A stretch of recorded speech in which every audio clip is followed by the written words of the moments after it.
मौलवी जर्जीस इंडिया छोड़ के भागने की कोशिश कर रहा है। इंडिया की सरजमीन ने पूछा, भारत की सरजमीन ने पूछा, जर्जीस इंडिया छोड़ के क्यों जा रहे हो? जर्जीस ने कहा, यहाँ हमने लोगों को मरते हुए देखा है, अपने आप को मौत से बचाने के लिए हम भारत छोड़ रहे हैं। कहाँ जाओगे? सरजमीन हिंद ने पूछा, कहाँ जाओगे? मैंने कहा, पाकिस्तान, ये मुसलमान का मुल्क है, यहाँ मुसलमान रहते हैं, यहाँ हमें मौत नहीं आएगी। भारत ने हमसे कहा, इंडिया क्यों छोड़ रहे हो?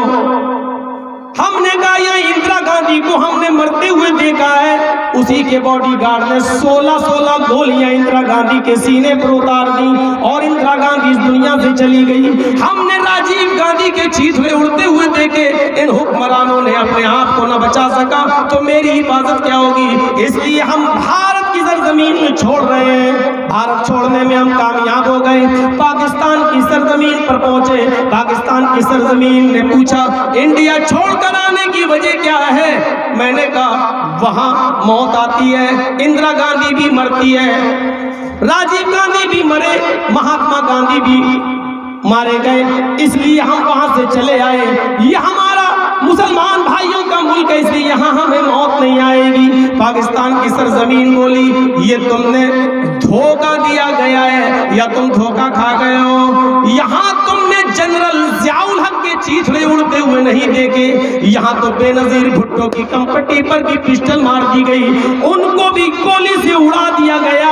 यहाँ जुल्फ़िकार अली भुट्टो को फांसी के तख्ते पर लटका दिया गया। इधर भी मौत आई, मौलवी जर्जीस चौंक गया, उसने सोचा नहीं, पाकिस्तान की जमीन को भी छोड़ो। जर्जीस इराक की सरजमीन पर भागा। इराक की सरजमीन ने पूछा, तुम यहाँ क्यों आए हो? मैंने कहा, मौत से बचने के लिए।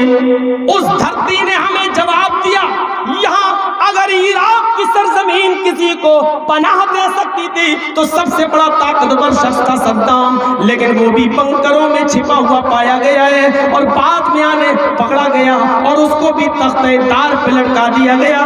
जर्जीस, तुम्हें इधर भी मौत से बचने का कोई रास्ता नहीं मिलेगा, तुम्हें मौत से बचना है तो सऊदीया की सरजमीन पर चले जाओ। खुश हो गया, यहाँ इस्लाम आया है, चलो यहाँ पर हमें हमारी मौत से बचने का कोई रास्ता मिलेगा। सऊदीया की सरजमीन पर मैं गया, रियाज की धरती पर मैं उतरा। सऊदी की सरजमीन ने, रियाज की धरती ने पूछा, जर्जीस यहाँ आने की वजह क्या है? मैंने कहा, मौत से बचने के लिए। इंडिया में लोग मारे गए, पाकिस्तान में भी मारे गए, इराक में भी, ईरान में भी, यहाँ हम अपनी मौत से बचने के लिए रास्ता ढूंढने आए हैं। जवाब मिलता है, यहाँ सगे भतीजे ने सगे चचा को कत्ल कर दिया है, शाह फैसल अपने भतीजे के हाथों कत्ल कर दिए गए।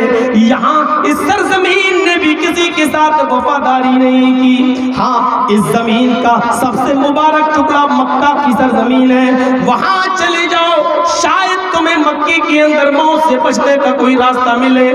जर्जीस मौत से बचने के लिए मक्के की सरजमीन पर जाता है, मक्के की सरजमीन पर पहुंचकर उम्रे की सआदत हासिल करता है। ज़ोहर की नमाज का वक्त होता है। आज हम बड़े अच्छे वहम गुमान में मुब्तला हैं। अब ऐसी जगह आ गए जहां इमाम कायनात जनाब मोहम्मद रसूलुल्लाह की विलादत हुई, यहाँ नबी अकरम सल्लल्लाहु अलैहि वसल्लम पैदा हुए, यहाँ मौत नहीं आएगी।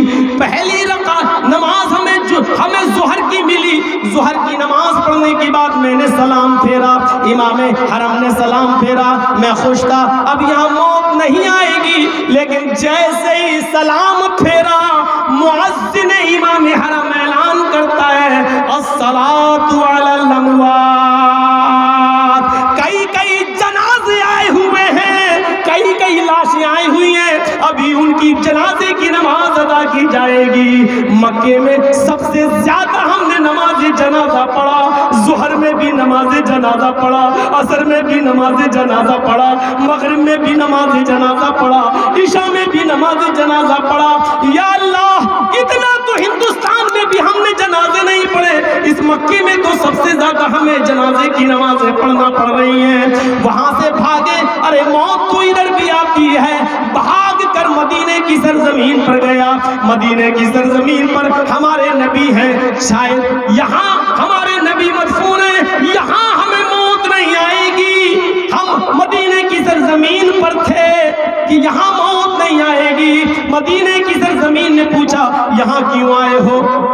मौत से बचने के लिए मदीने की सरजमीन चीख कर कहती है, जर्जीस, इस मदीने की धरती पर अगर सबसे ज्यादा पाकीज़ा कोई हस्ती, मुबारक कोई हस्ती अगर किसी को जिंदगी मिलनी थी तो वो हस्ती है जो गुंबद खजरा के नीचे आराम कर रही है, वो जनाब मोहम्मद रसूलुल्लाह की हस्ती है। उनके एक साइड की तरफ देखो, वहां बकीउल गरकद है, वहां सहाबाए किराम की कब्रें मौजूद है। इस सरजमीन ने नबी अकरम को नहीं छोड़ा, इस सरजमीन ने साहबा को नहीं छोड़ा। तुम कैसे कैसे बचोगे? तुम अगर मौत से बचने के लिए आए हो तो तुमने इस सरजमीन का इंतखाब गलत किया है। हाँ, तुम्हें मौत से बचने का एक रास्ता मिल सकता है। क्या? हमारी हरीस नजरों ने उसे देखा, पूछा कौन सा?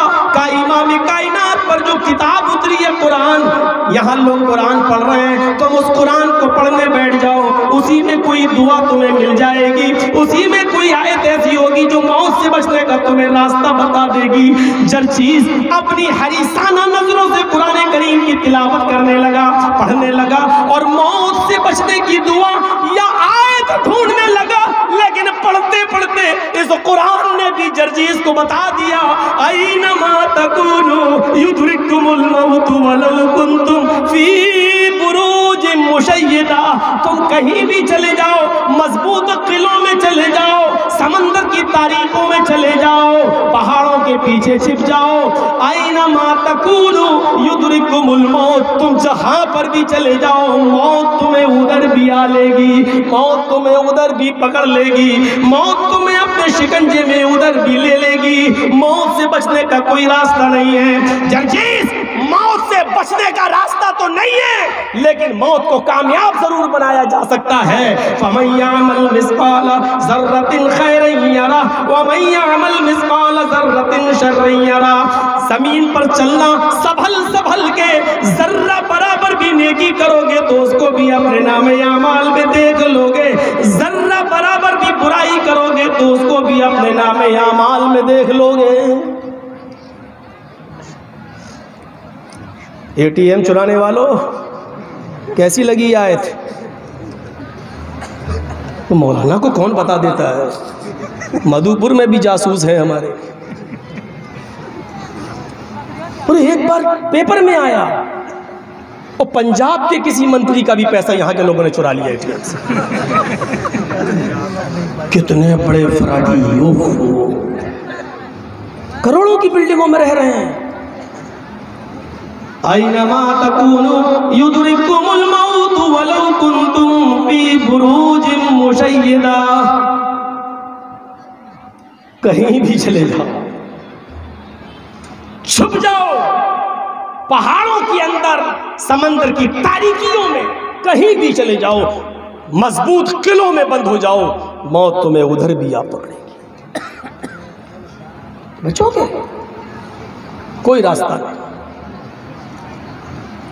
थोड़ी देर के लिए हंसी आ जाती है, सुन लिया, हाँ ऐसे लोग हैं।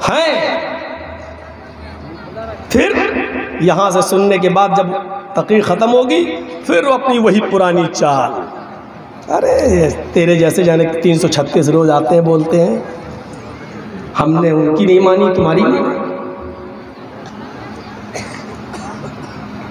हर हाल में मौत आनी है। बार बार इसलिए कह रहा हूं क्योंकि हमें मालूम है। एक बात और याद रखिए, हम और आप जिस ट्रेन पर बैठे हैं, जिंदगी की जिस गाड़ी पर बैठे हैं, और ट्रेन जिस स्पीड से चल रही है, उसकी आखिरी मंजिल कब्रिस्तान है। याद रखिएगा, जैसे दिल्ली से हावड़ा ट्रेन चलती है, आप बैठ रहे हैं, दिल्ली से चली, कहाँ खत्म? हावड़ा। हावड़ा से आगे नहीं बढ़ सकती है। हम और आप जिंदगी की जिस ट्रेन पर बैठ के सफर कर रहे हैं, उसका आखिरी स्टेशन, उसका आखिरी स्टॉप कब्रिस्तान है। गाड़ी यहाँ पर रुकनी है, ये अलग बात है। किसी की स्टेशन 2 दिन पहले आ जाती है और किसी की स्टेशन 2 दिन के बाद आएगी। आना सबकी, जाना सबको है, पहुंचना सबको है। वही कब्र, वही हमारा ठिकाना, वही हमारी कब्र, वो कब्र कि जिस पर होने वाले अज़ाब को देखकर इमाम कायनात रुक गए। और बुखारी शरीफ की हदीस के अल्फाज है, आपने सहाबा से फरमाया इन कब्र वालों को अजाब हो रहा है, और सहाबा ने गुजारिश की अल्लाह के रसूल कब्र का अजाब कैसा होता है हमें भी सुनाइए, हम भी सुनना चाहते हैं। तो इमाम कायनात ने कहा था, चोरी करने वालों सुनो, डकैतियां डालने वालों सुनो, एटीएम चुराने वालों सुनो, बिल्डिंगें बड़ी बड़ी बनाने वालों सुनो। इमाम कायनात ने जवाब दिया था, अगर मुझे इस बात का डर न होता, अगर मुझे इस बात का खौफ न होता कि मरने के बाद तुम अपने रिश्तेदारों को, अपने अकरबा को, अपने करीबियों को, अपने मुर्दों को तुम कब्र में दफनाना छोड़ दोगे, उनको कब्र में दफनाना बंद कर दोगे, तो मैं अल्लाह से दुआ करता अल्लाह ताला तुम्हें कब्र का अजाब सुना देता। लेकिन मुझे डर है, आज मैं अल्लाह से दुआ करके तुम्हें कब्र का अजाब सुना दूं। कब्र के अजाब को सुनने के बाद कहीं ऐसा ना हो कि तुम आज के बाद मुर्दों को कब्र में दफनाना छोड़ दो, अपने रिश्तेदारों को कब्र में दफनाना छोड़ दो, अपने रिश्तेदारों को, अपनी मैयत को कब्र में दफनाना भूल जाओ, ऐसा ना हो। इसलिए मैं तुम्हें कब्र का अजाब नहीं सुना सकता, ना अल्लाह से दुआ कर सकता, क्योंकि मुझे डर है कि कहीं ऐसा ना हो कि तुम मुर्दों को कब्र में दफनाना छोड़ दो। हमारी और आपकी आखिरी मंजिल वही है, वही सोचना चाहिए, गौर भी करना चाहिए। भागो, कितना भाग सकते हो। कुल इन्नल मौतल्लज़ी तफ़िर्रूना मिन्हु फ़इन्नहु मुलाक़ीकुम। ऐ मोहम्मद सल्लल्लाहु अलैहि वसल्लम, आप अनाउंसमेंट कर दो, आप ऐलान कर दो, इन्नल मौतल्लज़ी तफ़िर्रूना मिन्हु, जिस मौत से तुम भाग रहे हो, ओ लोगों, जिस मौत से तुम भाग रहे हो, फ़इन्नहु मुलाक़ीकुम, वो मौत तो तुमसे मुलाकात करके रहेगी। कलाम साहब मधुपुर में कह रहे हैं, कहाँ जा रहे हो? दिल्ली, इटावा जा रहे हो? हाँ, मौलाना जर्जीस से हमारा सलाम कह देना, ये मुलाकात नहीं है। जर्जीस साहब ने किसी को भेजा, हाँ मधुपुर, मौलाना अशफाक साहब से हमारा सलाम कह देना। ये अलैक सलैक तो कहलाया जा सकता है, लेकिन मुलाकात नहीं है। मुलाकात जानते हो किसे कहते हैं? अस्सलाम वालेकुम। आपने कहा वालेकुम अस्सलाम, मैंने आपके हाथ में हाथ डाला, आपने मेरे हाथ में हाथ डाला, मैंने आपको गले लगाया, आपने हमें सीने से लगाया, हमने आपकी आंखों में आंखें डाली, आपने हमारी आंखों में आंखें डाली। ये है मुलाकात, आंखों में आंखें डालने का नाम है मुलाकात। अब मैं इस आयत का तर्जुमा जरा यूं करता हूं, कुल इन्नल मौतल्लज़ी तफ़िर्रूना मिन्हु, ऐ मोहम्मद सल्लल्लाहु अलैहि वसल्लम, आप फरमा दीजिए कि लोगों, जिस मौत से तुम भाग रहे हो, जिस मौत से तुम पीछा छुड़ाना चाहते हो, जिस मौत से तुम बच रहे हो, ये मौत तो तुम्हारी आंखों में आंखें डाल कर रहेगी। ये मौत तो तुम्हारे पास आकर रहेगी। और भागने का मतलब, भागो, थोड़ा सा बुखार आया, कोरोना तो नहीं हो गया, जांच करा रहे, थोड़ा सा सांस लेने में दिक्कत हुई, भाग रहे हैं इधर से उधर, हजारों नहीं लाखों रुपया खर्च कर रहे हैं, ये भी भागना। मैं ये नहीं कह रहा हूं कि मत भाग